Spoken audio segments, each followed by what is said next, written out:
Hi, I'm Lisa LaRose, and I am a Vancouver comic creator, and I'm here with a fellow comic creator from the Vancouver area for VanCAF Online. You want to introduce yourself? Yeah, I'm Jason Turner, and I draw comics and run the Vancouver Comic Jam. And yeah, I've been doing comics a long time. How long is a long time? Well, I published or printed up my first comic in high school, and it was 1988, I think. That is a long time. That's older than me. I was just gonna say, I was teaching a class at Langara last fall, and I was like, yeah, I got comics that are older than some of you guys. Yeah, it's pretty wild. And Yeah. do you make comics full time, or do you do other work? No, I usually have some kind of a day job. I nothing and not in like any sort of creative capacity usually. Um, just working in grocery stores, and currently I work part-time in a liquor store, so I get very glamorous work. I did have a job that involved some creative business in Photoshop for 8 years, working at the head office of a fast food restaurant, um, just doing promotional merchandise and things like that for them. So that was all right work, but I had to wear a tie every day, and that wasn't ideal. And Monday to Friday really doesn't agree with me. Are you kind of living your ideal kind of creative life with, I know not working full-time artist for everyone. Would you prefer to work full-time in art, or are you just kind of like content to live life? I'm fairly content to live life. I feel like I enjoy having a sort of a steady income, and I don't have good hustle. Mm. So if I was constantly having to scramble for work, that like creative work, that wouldn't be ideal for me. Or even just that like that cycle of, say, animation or something like that, where you have a show and then you don't have a show, that sort of thing wouldn't be ideal for me. Yeah, it's a different lifestyle, and Yeah.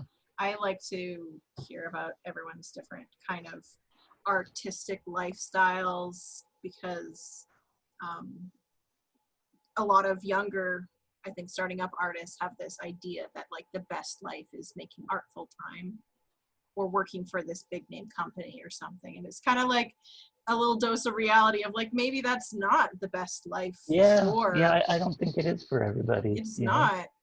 And and I and don't, and you have to kind of almost like go through terrible things to realize, or like not even terrible things. Like I worked in video games and being like, oh wait, that's not what I want anymore. Or even I don't want that anymore. yeah. I'm thrown out of that. Yeah, So and I've always uh sort of enjoyed working against sort of constraints. So like I'll set myself projects like doing something every day, or my one comic series, True Loves, I posted it online, but this is when I had a full-time job, and so I've just set myself the goal of doing one page a week. And so even though it progressed very slowly, it nonetheless, there was at least one page of it a week, going up online. And so I enjoy doing sort of um, projects like that, where there's some sort of something that I'm working against, like a time constraint or something. you want to share some of your more recent projects, talk about what you're kind of working on? Well, there is one that I'm doing right now that is my uh, year 50 project. And um, since I'm turning 50 this year, and I decided I was going to do a page of comics each week. And then after I had that idea, I decided I was going to do a page for each year of my life. So each week I'm doing another year of my life and trying to pick something from that year that I can somehow condense into one page of comics. So today I've been pondering 1992 and 1993 and what I want to do about that. Do I want to get involved in the girl troubles I was having that year, or personal accomplishments, or where I was living, or things like that. Is it challenging picking just one thing from one year? It is. It's very challenging. What is the thing? Some years I could do a whole book about, like 1980 when I moved away from where I lived in Manitoba and my parents divorced. I moved to Ontario and all this stuff was happening, and that could be a whole book. But I boiled it down to one page. And yeah, you're also doing a quarantine diary. I right? am. Yeah. Is that like a comic for each day? Generally, it has turned out that way. I was somewhere on the internet when early days of everything happening, and someone sort of put the idea out there to record what's going on with you, because in the future when they look back on this, that's the only way they'll know what was really going on. And I was like, oh, I could do that. And so I started drawing comics, and now I'm up to about 50 pages or something. And yeah, I've been trying to do something each day. it's pretty compelling. Yeah, and it's just interesting, sort of trying to keep track of what's been happening, and people seem to be enjoying them, just because they're like, yeah, I know what it's like to feel like a toilet paper hero, yeah, and it's just funny to see even just how much in whatever it's been now, a month and a half, how much things have changed, and Wow. Yeah. how unclear it is what's going to happen going ahead. And you run the Vancouver Comic Jam. You want to talk about that, what it's like? Yeah, that's in normal times. That's when a bunch of anyone's invited, and we all just get together at the 12 Kings pub currently, and we draw collaborative comics. And so one person draws one panel, and then somebody else draws the next panel, and we end up with these goofy and often incoherent comics. But it's fun to it's a good excuse for me. It's always just a good excuse to hang out and draw and chat and be around other comic people. And now, in the now times, you guys are doing a bit online. Yeah, we just started last month. A couple of other local cartoonists, Jeff Ellis and Doug Savage, helped me get that going, and yeah, it went quite well. And I think the next one is this Saturday. Yeah, we're just getting it. The VanCAF one. Yeah, getting it set up in conjunction with VanCAF, and so hopefully people will give it a try. I also, since when we did ours last month, a friend of mine in Montreal, Sal Good Sam, he logged on as well just to see how it went, and he thought it was enjoyable enough, so then he did a Montreal comic jam since then. And so I joined in with that one, and there were people from Montreal and Ottawa and Toronto and Vancouver, so it was quite fun to have a countrywide comic jam.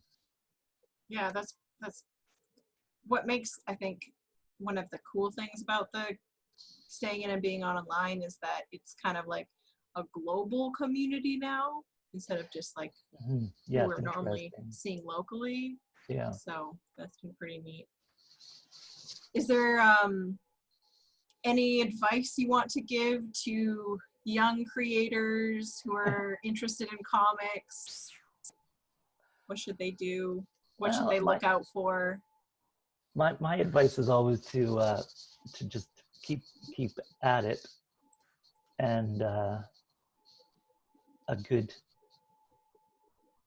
thing when you're starting out is to not necessarily attempt a giant epic, 1,000-page comic, or even 100 pages. Do something manageable, that's something that you can actually finish. Do a 5-page story, like, and then, like I was saying before, something that has helped me keep at it even when I'm busy with a day job is to give yourself some goal, like draw a page a week, or I've seen people suggest drawing a panel a day, and then by the end of the week you have a page, and things like that.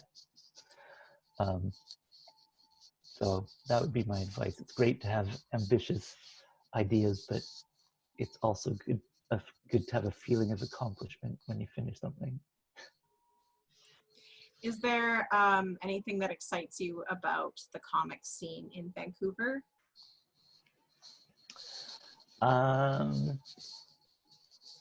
Well, my neighborhood actually really excites me as far as the comic scene in Vancouver goes, because there's a whole lot of cartoonists who live around the Main and Broadway area, and so I can just go out for a walk and run into other comic people. It's like, oh, is that Simon Roy on the other side of the street? It is. So say hi to Simon, and that's just very fun to me.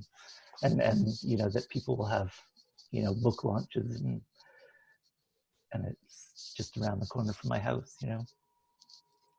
That's awesome. So local for you.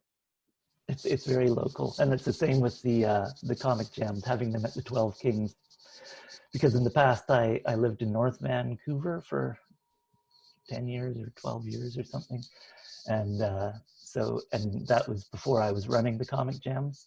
That was back when Ed Brisson ran it, and so I would make the trek from North Vancouver, so I would at least get out of North Van once a month and come over for the comic jam.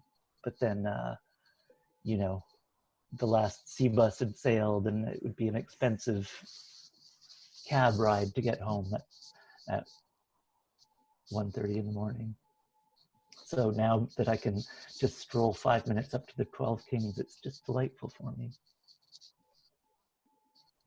Well, I don't have any more questions, but is there anything else you want to share about your work? Final thoughts, places people can follow you, things that you want them to check out. Yeah, if my main website that I don't actually update as much as I should is jasonturnerproject.com, and there's a section on it for contact that has links to, or no, about, yes. It has links to my Instagram and my Twitter and Facebook and so forth. So I post my comics all over the place.